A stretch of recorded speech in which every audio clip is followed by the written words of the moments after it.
Bwana, mambo ni mengi alafu muda ni mchache. Tumeweza kuona mengi yameweza kutokea katika ndoa ya bwana mkubwa Azizi Ki pamoja na ndugu yetu Hamisa Mobeto. Mengi yameweza kuzungumzwa na wengi wao waliweza kufunguka vingi, wakasema kwamba tunatakiwa kuweza kusolve haya kabla mambo mengine hayajaweza kuharibika, kwa sababu tunaona kabisa kuna vitu bado haviko sawa, na wengi wao walitamani kuweza kuona hawa watu wakiwa katika misingi iliyo imara na mikakati iliyo bora, lakini kadri siku zinavyozidi kwenda ndivyo mambo ambavyo yanavyozidi kuharibika. Na leo hii tumeweza kuona bwana mkubwa Juma Lokole aliweza kuanika chanzo cha ugomvi wa hawa watu wawili, na wengi wao waliweza kuzungumza mengi na kusema kwamba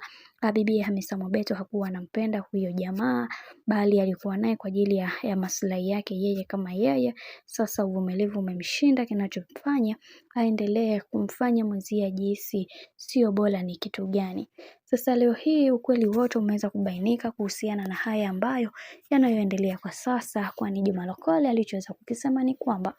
bwana mkubwa Azizi Ki hakuwa mwanaume bora kwa bibi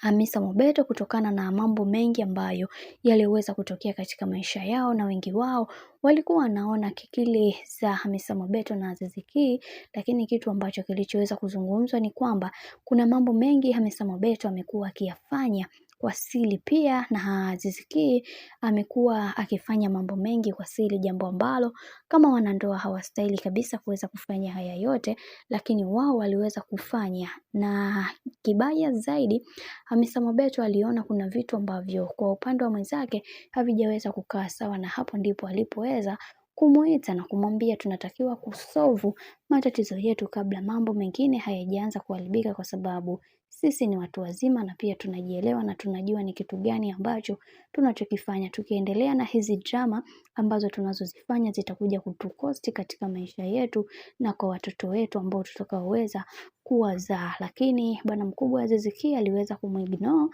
bibi Hamisa Mobeto na kumwambia ni vyema na yeye akajua maisha yake, lakini punde si punde likatokea la kutokea.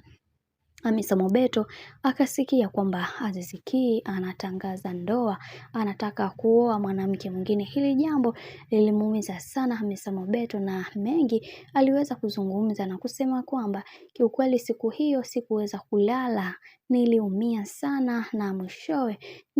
ikabidi tu niweze kuzoea, kwa sababu kuna mambo mengine yanakuja katika maisha kwa ajili ya kukufunza na kukuweza na kukufanya uwe strong katika maisha. Hivyo nilichukulia poa, kisha nikaamua kuweza kuendelea na maisha yangu, kwa sababu hiyo ni changamoto ndogo sana kwa upande wake. Sasa baada ya hayo yote, Juma Lokole aliweza kuzungumza pia, akasema Hamisa Mobeto amekuwa akipitia changamoto nyingi sana ambazo sisi kama sisi hatujui, lakini mara zote alitamani kuweza kumuona Azizi Ki akiwa na amani na furaha, lakini bwana yule amekuwa mgumu sana, hataki hata hiyo amani, hataki hata hiyo furaha. Mara zote amekuwa akitoa lawama, kelele, kejeli kwa bibi Hamisa Mobeto pamoja na familia yake kiujumla. Hivyo kama ndugu yetu tumeona ni vyema akaamua kuweza kunyanyua majeshi yake na kuweza kurudi nyumbani alikotoka, kwa sababu kuna mambo mengi ambayo yameweza kutokea na wengi wao waliweza kuzungumza mengi, ila kwa hiki kinachoendelea, wacha dada yetu aweze kufanya maamuzi yaliyo sahihi kama ambavyo yeye mwenyewe ameweza kuhitaji.